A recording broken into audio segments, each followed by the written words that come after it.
Muy buenas noches, amigos y amigas que escuchan Abriendo Puertas, su espacio de reflexión sobre la realidad nacional. A nombre del Departamento de Sociología y Ciencias Políticas de la UCA, les agradecemos siempre su atención y soy Luis Eduardo Aguilar. Y este día tenemos un invitado especial, un invitado internacional. Tenemos a Freddy Alfonso Guerrero. Él es colombiano, antropólogo por la Universidad Nacional de Colombia. Tiene un máster en estudios políticos por la Universidad Javeriana de Bogotá y un diplomado en Derechos Humanos y Derecho Penal Internacional. Y esta noche vamos a hablar acerca de la situación política en Colombia. ¿Qué está pasando en Colombia y pues cómo nos puede iluminar a nosotros para estas revueltas políticas? Así que muy agradecido, Freddy, por acceder a nuestra invitación y bienvenido a nuestro programa. Luis Eduardo, muchísimas gracias a ti por la invitación y un saludo muy especial a todos los salvadoreños y salvadoreñas que se conectan con este programa. Pues un gusto para nosotros tenerte aquí. Es importante pues saber algo del contexto. Es la pregunta general de Colombia en esta situación convulsa. ¿Qué es lo que está pasando? ¿Nos podrías narrar algo del contexto de esta situación? Claro que sí. Un poco lo que ha venido sucediendo y que ha llamado la atención a los medios internacionales y un poco está en el momento crítico en este momento en el país es precisamente las revueltas, manifestaciones que se han dado desde el 28 de abril de este año hasta el día de hoy en Colombia. Básicamente se empezó pidiendo la caída de una reforma tributaria, una reforma que a todas luces en medio de un contexto como el que tenemos a nivel global, pero también que ha afectado profundamente en Colombia, que como es la pandemia del COVID-19, llega de manera impertinente y a todas luces con una inequidad y una suerte de injusticia social en relación con el aumento de impuestos a la canasta familiar, en relación con una sobretasas a la clase media colombiana que de alguna manera lo que hace es llevarnos a una condición de pobreza aún mayor de la que ha generado históricamente la situación de inequidad en Colombia, la que ha generado por supuesto el COVID y ante estas políticas lesivas que ha generado el gobierno nacional de Colombia.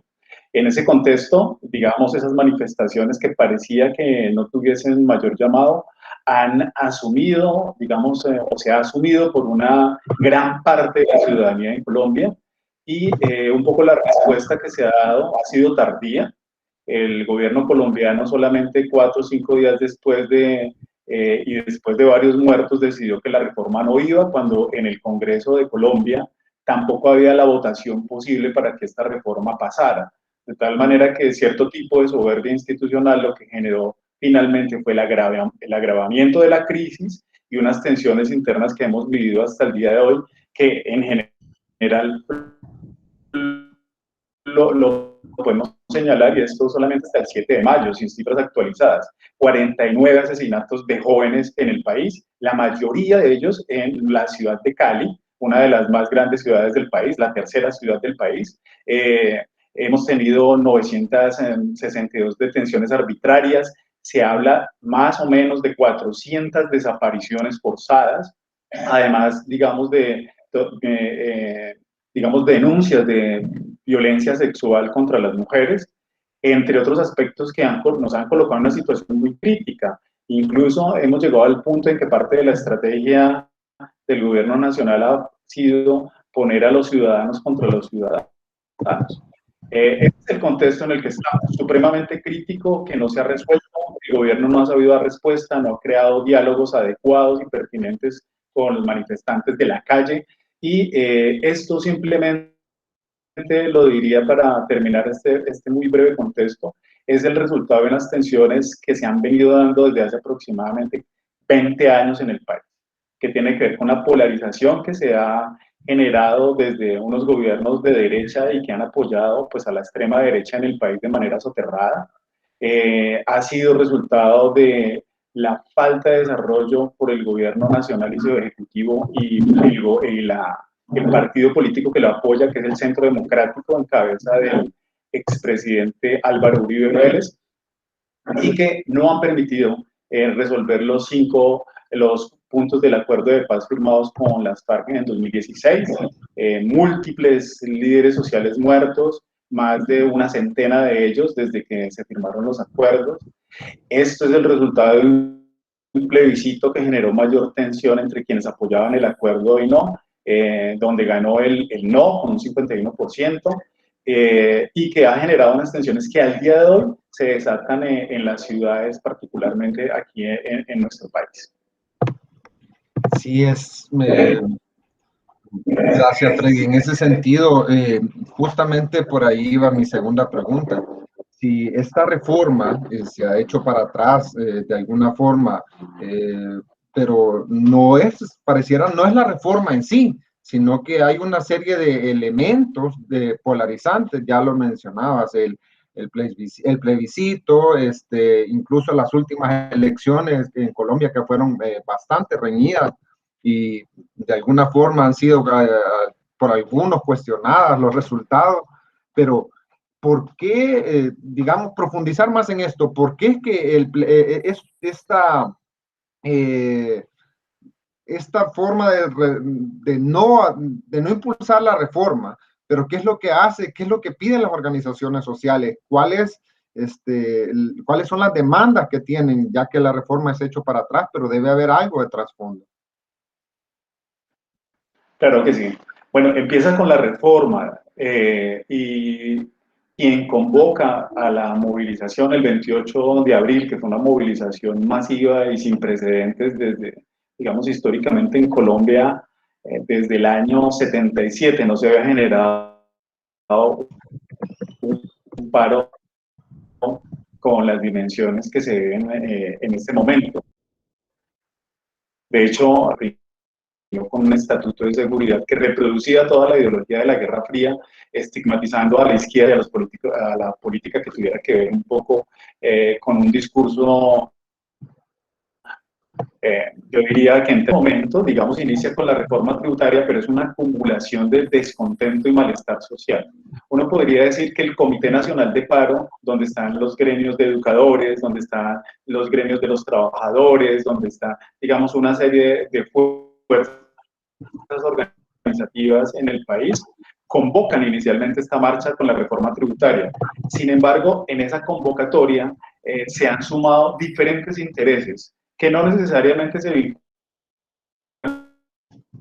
y que caída la reforma tributaria comienzan a demandar, demandas sociales que se han dado una lesión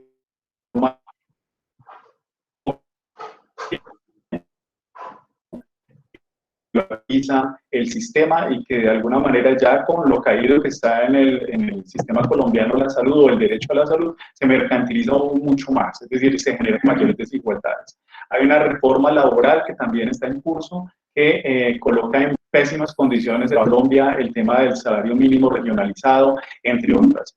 Está una reforma pensional que sube los años para la jubilación, que aumenta el valor de la cotización para las pensiones, entre otros elementos profundamente injustos y lesivos a gran parte de la población.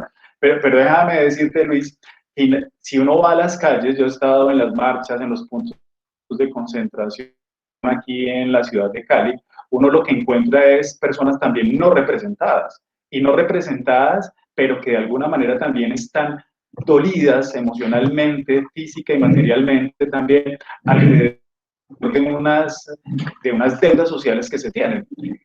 Hay unos lugares, en los puntos de concentración que llaman las primeras líneas, que son los muchachos que resisten a piedra, digamos, los embates de la policía.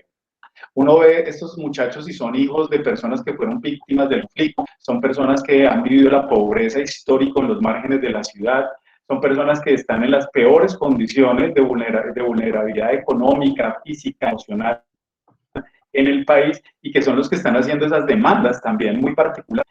Yo lo que pienso es que hay que comprender también esas situaciones que no están representadas por el Comité del Paro Cívico, así como muchas otras organizaciones, de tal manera que la reforma tributaria que empezó siendo como el motivo de movilización ciudadana, terminó siendo básicamente la llave de entrada para otras demandas irresueltas en el país.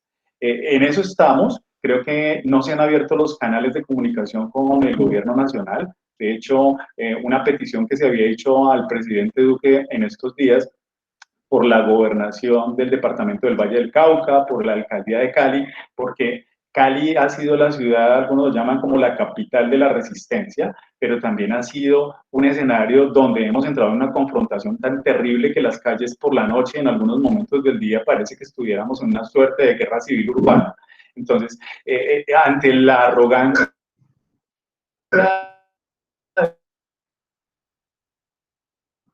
venir a dialogar con los sectores populares y los que están en las manifestaciones. La cita que se hizo fue el lunes a la medianoche hasta las 3 de la mañana en la base aérea de la ciudad de Cali. Entonces, ante esa suerte de respuestas, claro, el descontento social se ha sumado no necesaria o no exclusivamente por la reforma, sino por otras demandas que no han podido ser recogidas. Ahora bien, me preguntabas, entonces, ¿qué es lo que se demanda ahora? Hay unos puntos muy específicos que el Comité del Paro ha demandado y que en las barriadas también se reproduce, entre otras necesidades más puntuales. En principio es el no seguimiento, el no curso de la reforma tributaria, que digamos fue un tema que ya se superó, entre comillas, porque se están en negociaciones con los partidos para generar otra reforma tributaria. Entonces no sabemos cuál va a ser el resultado de este proceso no participativo con la ciudadanía. El no seguimiento del modelo que se tiene en este momento de reforma a la salud, de reforma laboral. Además de eso, se está pidiendo, por ejemplo, que se garantice o que se defienda la seguridad y la soberanía alimentaria en el país, en el extranjero, a la libra de maíz que en estas zonas rurales cercanas a la ciudad de Cali se pueda producir. Para colocarlo en esos términos de la desigualdad y un poco el por qué este pedido.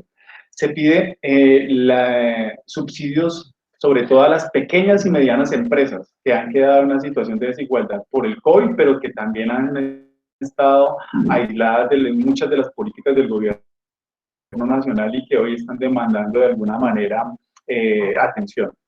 Se pide algo que yo creo que es fundamental, matrícula cero para los estudiantes de las universidades públicas.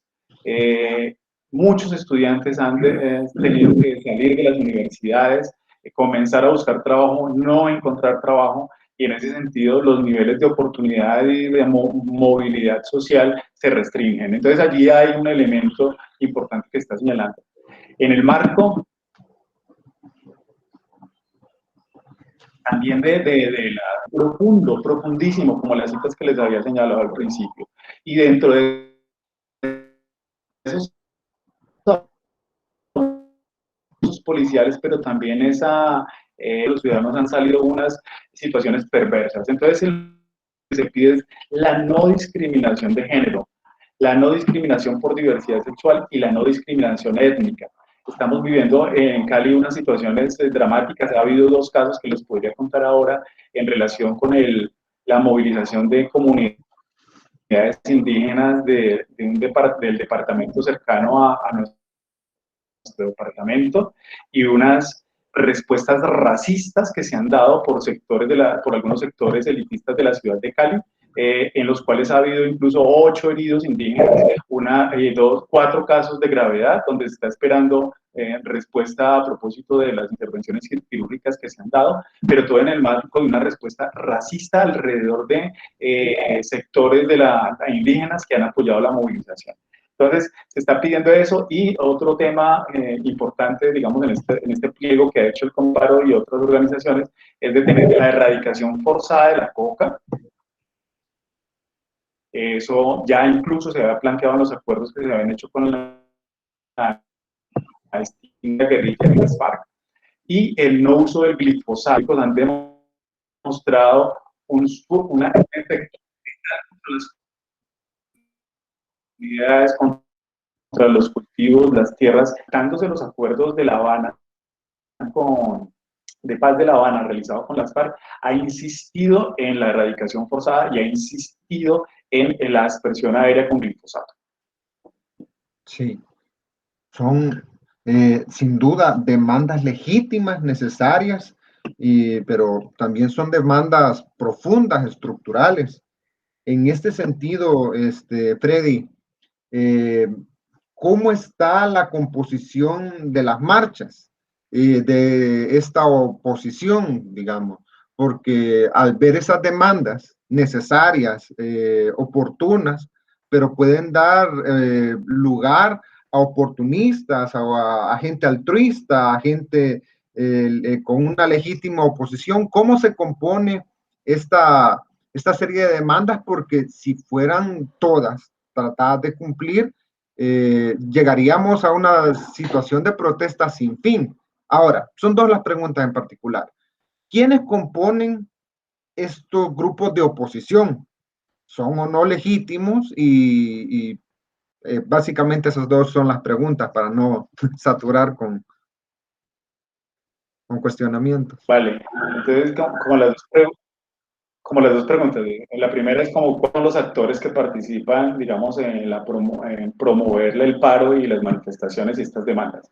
Yo diría que lo he señalado, hay en principio un comité del paro que representa múltiples organizaciones de trabajadores, sindicatos, etcétera, ¿cierto? De profesores, de maestros, incluso allí se han sumado transportadores, entre otros, digamos, organizaciones reconocidas en función de cierto tipo de demandas al Estado, por temas de salariales, por temas de trabajo y por otras, digamos, condiciones. Entonces hay un gremio bastante importante allí. Sin embargo, digamos, en las manifestaciones se han sumado, y claro, en algunos casos yo siento que se instrumentaliza por parte de ciertos partidos políticos de oposición, que entran un poco a reivindicar las demandas ciudadanas, pero en principio, digamos, es parte del Comité del Paro y esas demandas. Ahora, ya en lo local, en las ciudades mismas, se han venido sumando otras organizaciones, por ejemplo, los movimientos estudiantiles. Ha sido profundo, digamos, el acompañamiento del sentimiento de indignación de los jóvenes estudiantes de las universidades. Le puedo señalar un dato, por ejemplo, el Centro Nacional de Consultoría, que es una de las instituciones o de las organizaciones más fuertes en términos de realizar encuestas de opinión, realizó unas del 7 al 10 de mayo con jóvenes entre 15 y 35 años. Y los resultados muestran que el 81% de los jóvenes están de acuerdo con el paro, mientras que 18 están en desacuerdo y otro porcentaje no sabe y no responde. Muchos de ellos, claro, apoyan el paro, pero se encuentran en una sensación, por ejemplo, en ciudades como Cali, de inseguridad, de tal manera que más o menos el 30% ha participado. Pero yo puedo decir, digamos, en la ciudad de Cali, que es donde yo estoy, que muchos de los estudiantes universitarios en universidades privadas y públicas se han sumado al paro y han generado procesos internos donde no van a clases o simbólicamente cuando digamos, se les crea las condiciones en que tienen que ir, simbólicamente, digamos, manifestado a través de las imágenes que presentan en el Zoom hacia los profesores, etcétera. Han hecho asambleas permanentes en las universidades, han decretado ellos mismos para sí mismos paros en relación con las actividades, mientras apoyan, digamos, estos escenarios en las calles. Entonces hay psicólogos, politólogos, antropólogos que están acompañando algunos puntos de concentración desde sus competencias y sus posibilidades. Entonces están estos sectores que yo siento que son legítimos en términos de representatividad de un sector de la ciudad. También están organizaciones más locales, algunas juntas de acción comunal, en estos días que se han tratado de hacer acuerdos para desbloquear algunos puntos que por supuesto no dejan permitir la circulación en la ciudad. Uno puede escuchar en los puntos donde se encuentran, no gente que esté representada, que se sienta representada por el comité de paro, sino he escuchado madres de familia. Incluso ahorita me llegaba un tuit de un barrio donde se ha sufrido una arremetida violenta por parte de las autoridades, donde una mamá está en lo que se llama la primera línea, allí resistiendo a la policía. Aquí es, digamos, el grupo más violento y que arremete contra la población, se llama el SMAT, que es el Escuadrón Móvil Antidisturbios, y esta señora está allí metida, defendiendo, reemplazando a su hijo que fue asesinado durante estos días. Entonces, es una señora que no necesariamente está representada por el Comité del Paro, pero que está haciendo unas demandas y unas demandas que hace a través del hijo que ya se encuentra ausente. En estos barrios podemos encontrar incluso muchachos de combos, de pandillas, que están allí demostrando su malestar social. Yo creo que esos sectores, sin justificar la violencia, por supuesto, también deben ser escuchados, deben ser comprendidos en sus demandas también internas. Entonces, hay una variopinta de manifestaciones allí y aquí un poco también lo que encontramos es una fuerte oposición a las manifestaciones que ha suscitado el gobierno nacional a partir de falsas noticias y de promover de alguna manera un lenguaje excluyente y criminalizador de las manifestaciones, lo que ha generado en que muchas de las personas en la ciudad o ciertos sectores se armen. Es una cosa increíble. Manifestaba un analista colombiano en estos días que en el mercado negro de las armas ya hay desabastecimiento, que hay desabastecimiento de armas compradas por población civil. Eso me parece supremamente grave porque estamos en un punto de inflexión importante en el que o bien resolvemos esto a través del diálogo o bien terminamos en casi una guerra civil prolongada y ya no necesariamente en las zonas rurales donde estábamos acostumbrados a escuchar el conflicto armado, sino en las zonas urbanas. Entonces, allí hay unos elementos importantes. Por lo pronto, ¿cuál es, en términos de demanda, qué es lo que se está pidiendo? Desmilitarizar las ciudades. El gobierno ha utilizado una figura que se llama asistencia militar, que es mandar los militares a las ciudades donde hay mayores manifestaciones y revueltas para tratar de controlar. Y en estricto sentido eso es militarización. Y una militarización que lleva a suspender y a limitar nuestros derechos civiles y políticos. En ese sentido, lo que se pide inicialmente, más allá de todas estas demandas estructurales que tendrán que negociarse en su momento, es la desmilitarización de las ciudades. Eso en principio. Y la segunda pregunta que hacías es, bueno, podemos tener estos temas que nos van a llevar a una irresolución porque no van a tener salida, por supuesto, en este momento coyuntural. Yo pienso que sí, sin embargo, son peticiones irresueltas de hace muchos años, es decir, no son temas que aparezcan en función del paro, sino que son un producto de ya demandas que se supone negociadas con los diferentes gobiernos y que no han sido cumplidas y que no necesariamente son de resolución en el largo plazo. El tema de la expresión aérea y la no erradicación forzada previa negociación con las comunidades, que pues es su sustento, uno no puede negar eso. Eso no se ha hecho y eso se puede hacer de manera inmediata y se estaba haciendo hasta que se dan otras órdenes y se generan otro tipo de presiones que hacen que estos temas sean asumidos de otras maneras. Hay temas relacionados con lo pensional, con lo laboral, etcétera, que ya se han venido trabajando. Es decir, si hay temas, yo diría que de orden estructural, por supuesto, pero no se pueden abandonar en el sentido de que tenemos una coyuntura que no nos permite resolver. Yo siento que el camino es generar un buen diálogo nacional, pero este diálogo nacional no debe ser con partidos o representantes que representan una mínima parte de la sociedad, sino que deben haber mesas y diálogos en lo regional y lo local. Eso no se está haciendo, o si se está haciendo, se está haciendo de manera dispersa por autoridades locales que no tienen mayor impacto en el orden de lo nacional. Entonces yo creo que en principio yo diría, hay algo fundamental y es el cese de la violencia en este momento que nos está llevando a un punto, diría alguien, de no retorno, ¿cierto? Y por el otro lado, estos aspectos, unos que se pueden resolver de manera inmediata y otros que, por supuesto, se tienen que negociar con la ciudadanía para llegar a apuestas comunes. Yo no creo que la reforma tributaria tenga que ser una potestad solamente del gobierno y de la tecnocracia colombiana. No, debe ser puesto en común. Sabemos de la necesidad de recoger recursos para solventar el déficit fiscal que tenemos, para asistir a estas personas que son más vulnerables en el campo y ciudades. Sabemos que eso es importante, pero eso no puede ser en sacrificio de una clase que se encuentra en una suerte de condición de vulnerabilidad también, que es la clase media y algunos sectores y otros sectores, digamos, socioeconómicos en el país, cuando ni siquiera es una crítica fundamental y yo creo que eso arrancó parte del sentimiento de indignación en Colombia, cuando ni siquiera se tocan esos poderes económicos que tenemos en el país, que son de los más grandes en el mundo. El segundo personaje más rico a nivel global en el mundo es Luis Carlos Sarmiento Angulo,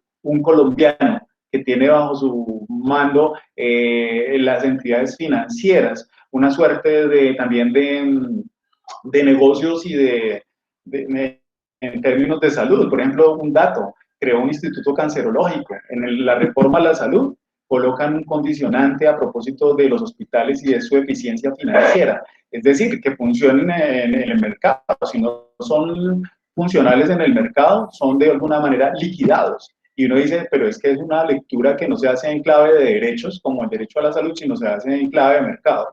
En ese sentido, esta suerte de, digamos, de articulados, tal vez de ausencias de demandas hacia la clase más pudiente en el país, lo que está haciendo es generando una profunda inequidad y resolviéndole o manteniendo los privilegios y el statu quo de los sectores más privilegiados en el país en términos económicos. Sí, es realmente una situación muy compleja, Freddy. Estamos, a ver si alcanzamos a abordar muchas de las dudas. Estamos esta noche con Freddy Guerrero. Estamos en Abriendo Puertas y regresamos después de estos comerciales. Bien, estamos nuevamente de regreso, hablando con Freddy Guerrero desde Colombia acerca de la situación política de este país. Habíamos revisado la situación, las demandas de estas protestas, los grupos envueltos en estas protestas, y de alguna manera hay varias cosas que me llaman la atención. Pero vamos a llegar a una parte del programa que se llama Así lo dijo. Y en Así lo dijo tenemos una declaración que dice de la siguiente manera. Acompañamos a la familia Villa con profunda tristeza tras la noticia del fallecimiento de Lucas. Repito, lo que conversé con Mauricio, su padre, que sea esta la oportunidad para unirnos y manifestar nuestro rechazo a la violencia, a los responsables todo el peso de la ley. Iván Duque, presidente de Colombia. Pues no sé si hay bueno, ¿por qué llama la atención entre tantas muertes, desapariciones, este caso en particular que hace el presidente manifestarse sobre este caso? No, es una instrumentalización también de un personaje que se volvió icónico en estas manifestaciones. Lucas Villa era un manifestante que siempre, digamos, ha estado en muchas de las movilizaciones que se han dado en el país de manera pacífica, casi que era una persona que hacía yoga, que promovía la paz, que en las manifestaciones iba, abrazaba y saludaba a los policías. Y en una de estas marchas que hubo la semana pasada en la ciudad de Pereira, llegó, como ha sido una lógica que a mi parecer y la de muchas organizaciones de derechos humanos es sistemática, no necesariamente es de espontaneidad de ciertos sectores de la policía o de algunos sectores de la sociedad civil, sino que es sistemática. Un carro llegó, abrió las ventanas, saludó a los marchantes, identificó a Lucas Villa y le disparó 8 tiros. Desde ese momento, hace casi 6 días, hasta el día de hoy se mantuvo con muerte cerebral y con lo que me cuentas ya es, digamos, confirmado su fallecimiento. Como ha sido una figura icónica, si tú te pones a ver, por ejemplo, los estados de WhatsApp o el Facebook de los estudiantes y de muchas personas que están de acuerdo con la manifestación, Lucas Villa se ha vuelto en la representación de esas manifestaciones pacíficas que han sido respondidas por el Estado de manera brutal, de manera directa o a través de estos policías encubiertos y vestidos de civil o aquellos ciudadanos que se encuentran armados y que han sido asusados por el gobierno nacional para atacar a esos otros ciudadanos que se encuentran en condición inerte.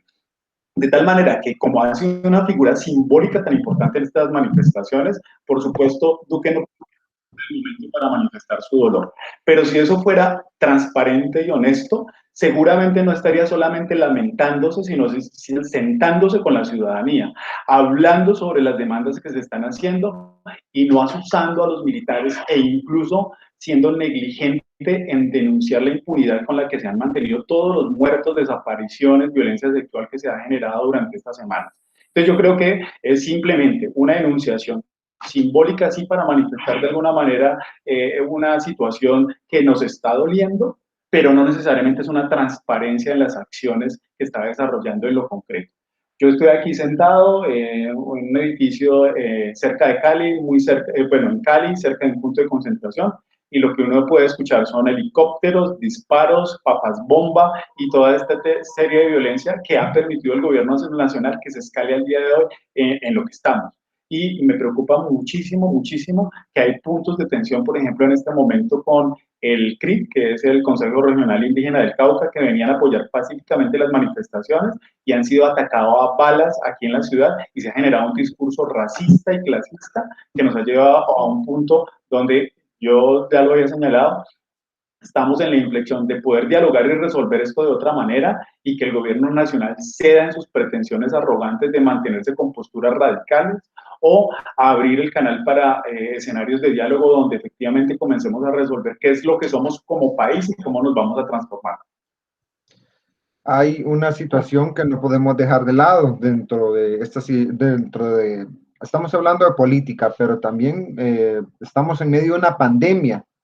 ¿Cómo ha sido el tratamiento de la pandemia, la distribución de la vacuna y cómo esto ha incidido también? De alguna forma ya lo mencionaste en cuanto a la reforma de salud, laboral, pensional, pero creo que es un punto a enfatizar. ¿Cuál ha sido el tratamiento del gobierno en relación a la pandemia? Pues ha sido fatal. Creo que hay una crítica importante, sobre todo de los países en Latinoamérica, que ha tenido menores índices de efectividad en términos de la aplicación de la vacuna, ha sido Colombia. No sé en este momento, digamos, porcentajes para comparar, pero ha sido, digamos, los que han generado los estudios que son parte de la Federación Médica Colombiana, entre otros, han señalado que la respuesta estatal en términos de las vacunaciones ha sido terrible, pero no solamente eso. Es claro, lo escuchaba en estos días en unos diálogos que se han hecho en la Universidad Javeriana de Cali, cómo si bien la pandemia es global y por supuesto no tiene discriminación en términos de clase y de género y etcétera, tal vez uno podría hablarlos en términos etarios, por supuesto, y de las comorbilidades, digamos que son más de orden biológico.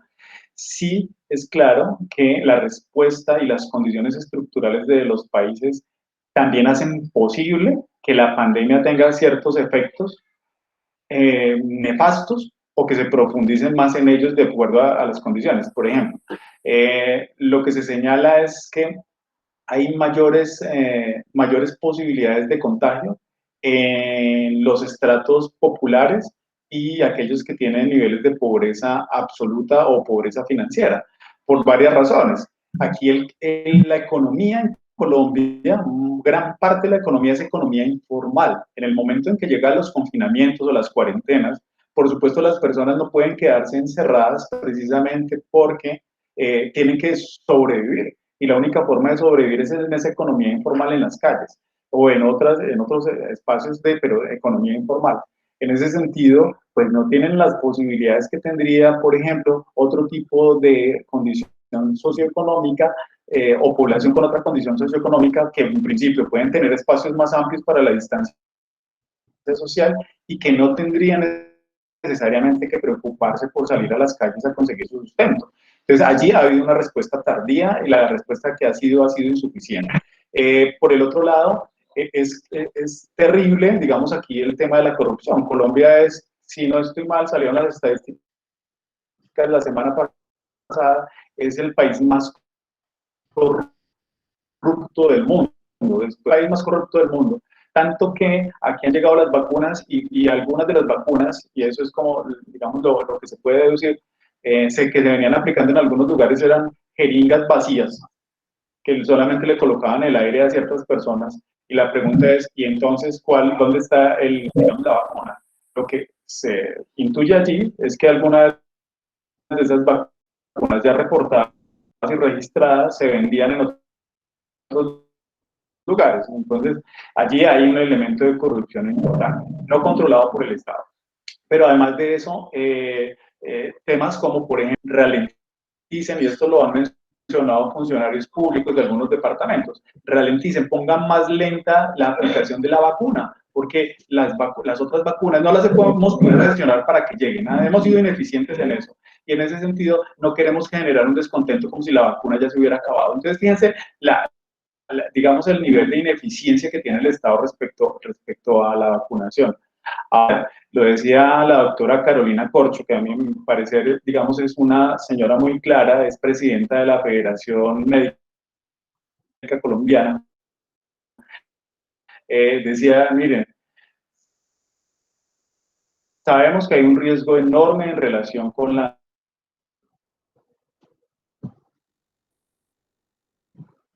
y ha sido peor que los dos anteriores. Y ahorita el gobierno colombiano decía, no salgan a manifestarse porque podría haber un mayor nivel de contagio alrededor del COVID-19.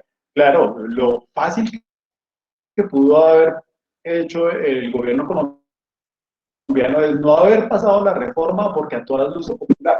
Entonces, yo siento que ahí hay una alta responsabilidad del Estado y la doctora Carolina Corcho señalaba, es de que frente al tema de salud pública, por supuesto que hay unos riesgos, pero también respecto a las demandas generadas por, por esos contenidos del derecho a la salud,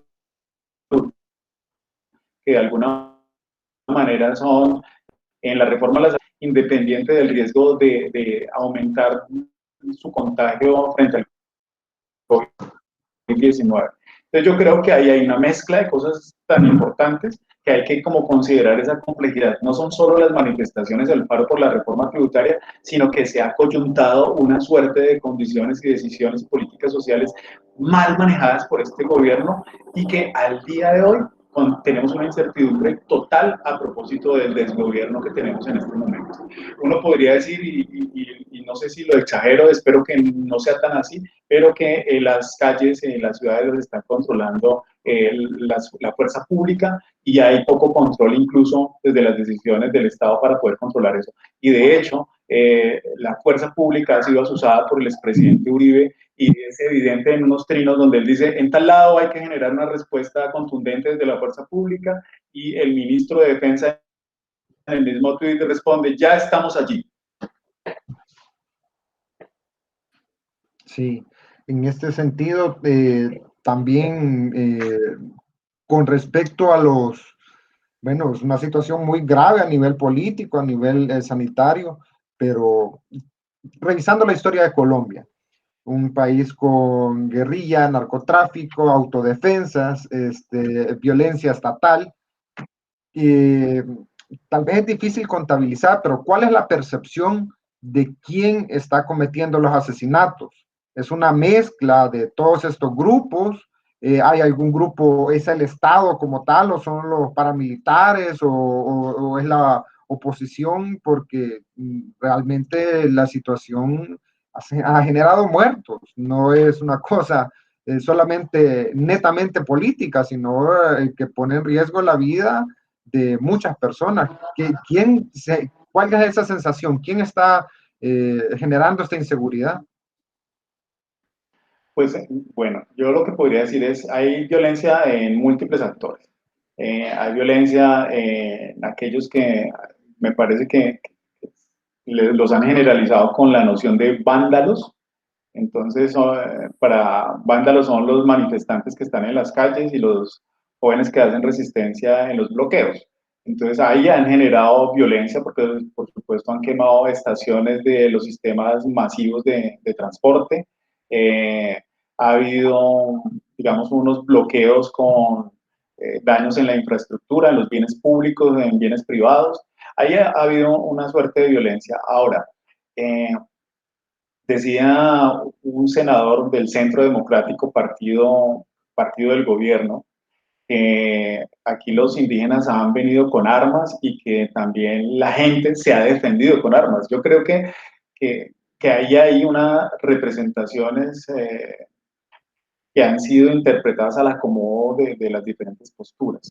Lo que hemos visto es que el CRIC, y digo el CRIC y lo resalto, porque es una movilización de miles de personas que vienen de un departamento vecino, que es un movimiento social y una organización social que fue creada desde el año 71 con una fuerza importante, donde han generado confrontaciones con el Estado en términos discursivos, políticos, pero también de hecho en algunas zonas en el Cauca. Eh, ahora, lo que es cierto es que se ha generado una imagen de las manifestaciones y se ha criminalizado de tal manera que las respuestas de muchos o de algunos sectores, mejor, en la ciudad de Cali ha sido agresiva. Entonces uno puede encontrar ciudadanos del común que están descontentos con los bloqueos, con algún desabastecimiento de los mercados, de la falta de movilidad, que se encuentran armados. Yo les puedo decir, en mi edificio, aquí donde yo vivo, en las manifestaciones del 19 de noviembre, hace un año, que fue un precedente de esta movilización también, hace un año y medio, empezó, se sabe que la policía a mover noticias falsas a propósito de que las gentes de los barrios populares se iban a meter a los barrios residenciales. Usted no se podrá imaginar la cantidad de armas que sacaba la gente. Habían minibuses, escopetas, revólveres, cuchillos y otras cosas para decirlo menos. Y la gente se organizaba para tratar de repeler un ataque imaginario. Entonces, lo que considero yo, y uno de los analistas aquí, Ariel Ávila, colombiano, que es muy reconocido y digamos que tiene buenas fuentes y logra unos excelentes análisis, dice, estamos escogiendo la estrategia que se había criticado tanto tiempo, que es la estrategia venezolana, de confrontar a civiles contra civiles respecto a las manifestaciones que se podrían hacer en contra del Estado. En eso estamos, y el Estado está jugando esa estrategia que es supremamente peligrosa. Eso por un lado. Y obviamente uno se pregunta por qué tantas armas y tanta, pues por supuesto, porque en ciudades como Cali hay una tradición, ustedes saben que Cali fue sede de uno de los carteles de droga más fuertes del país, el cartel de Cali.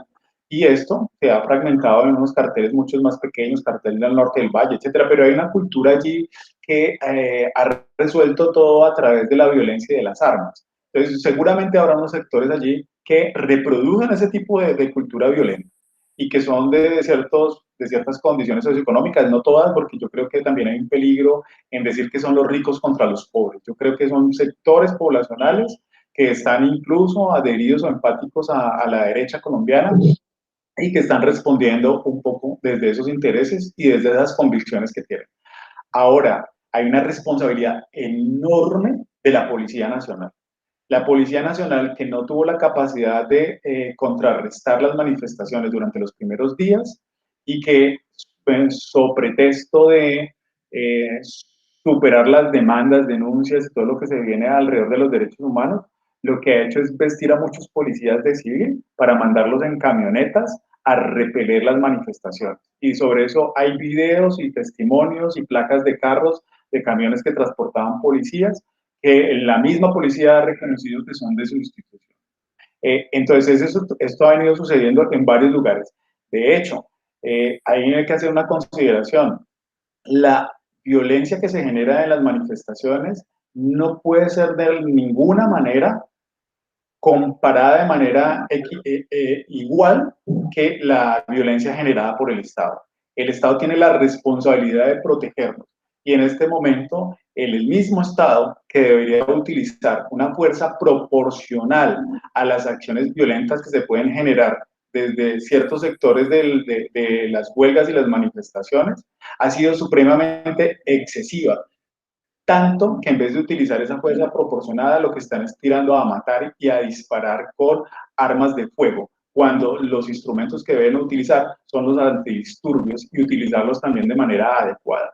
Entonces, se están pasando todas las reglas y todas las conductas de los derechos humanos y están vulnerando a la sociedad en general, pero sobre todo, y está sufriendo el gran embate del Estado, muchos de los jóvenes y jóvenes que están pidiendo ser escuchados y no masacrados. Sí, en ese sentido nos hace recordar mucho a las noticias, lastimosamente, de la violencia en Colombia bueno, en los 80s, a inicios de los 90s, y esperamos que esta situación, pues, no, bueno, se busque alguna forma. También Colombia nos ha mostrado ejemplos de paz, cómo durante estas últimas décadas habían logrado, pues, mantener ejemplos o impulsos de ciudades donde, bueno, se copiaban a nivel municipal muchos de los modelos impulsados en diferentes lugares. Estamos casi llegando al final. Hay muchas preguntas que se nos quedan de lado, el rol de Uribe, cuáles son estas prioridades o en cuanto a la negociación de los temas que se debería enfatizar. Pero no sé, Freddy, quizás para ir cerrando, ¿alguna conclusión o idea que quisieras dejarnos para la reflexión? Yo creo que, primero, un orgullo importante hacia los jóvenes de una generación que por lo menos en Colombia ha tenido la capacidad de manifestarse contra la injusticia social, evidente en políticas que durante muchos años han querido colocar por encima de la participación ciudadana. Y me parece que ahí hay una esperanza, por lo menos de cambio, y de que la justicia social sea posible. Entonces, esos jóvenes nos están enseñando a generaciones que como la mía no tuvimos esa capacidad. Lo otro, que esa capacidad, esa energía, esas fortalezas se deben canalizar, por supuesto, en espacios que puede propiciar el mismo gobierno nacional.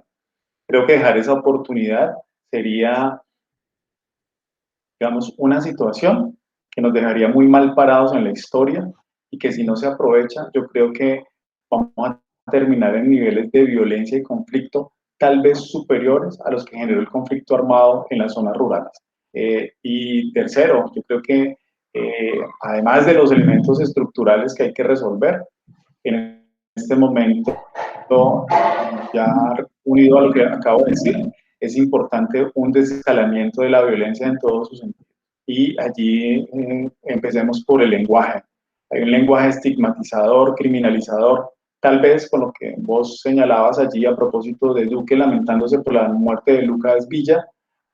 Hay algo que por lo menos intuye que hay de reconocimiento por parte del Ejecutivo en Colombia en relación con una muerte injusta que fue cometida precisamente por responsabilidad de ese mismo gobierno. Entonces yo creo que si se empieza a desescalar la violencia tratando de construir canales de comunicación entre los sectores que se encuentran en este momento en diversas orillas, incluso radicalizadas, yo creo que allí podríamos empezar a construir un nuevo futuro. Eh, con todo el descontento que pudo haber producido los acuerdos de paz de La Habana con las FARC para muchas de la población colombiana, yo creo que allí hubo mecanismos y hubo una concertación que se pudo generar después de 60 años. Yo creo que si esas no son lecciones aprendidas, ninguna otra cosa lo es. Si se pudo resolver el conflicto de 60 años, seguramente se van a poder resolver las violencias que se han venido generando en estas últimas 2 semanas. Yo creo que hay un camino allí, hay unas deudas por cumplir del mismo gobierno y que está en mora de dialogarla con la sociedad civil y con todos los ciudadanos y ciudadanas interesados en llevar no solamente estas manifestaciones por una vía del diálogo, sino tratar de construir un país donde quepamos todos y todas y no siendo discriminados por nuestra condición socioeconómica, racial, social, religiosa. Creo que eso es lo que se ha evidenciado en estos días y a eso hay que superarlo de alguna forma.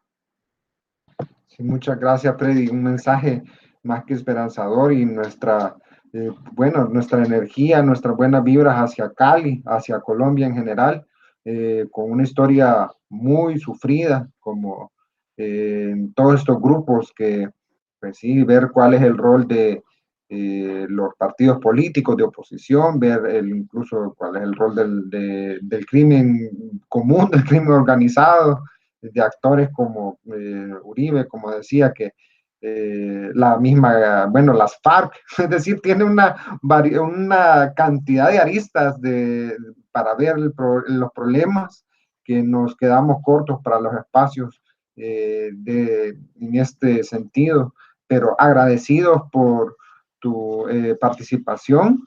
Nuevamente el saludo desde El Salvador y las fuerzas, y ahí quedamos en contacto para cualquier otra entrevista en el futuro. Muchísimas gracias.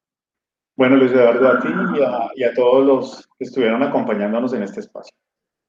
Bueno, un saludo a todos nuestros amigos y amigas de Abriendo Puertas, su espacio de reflexión sobre la realidad social.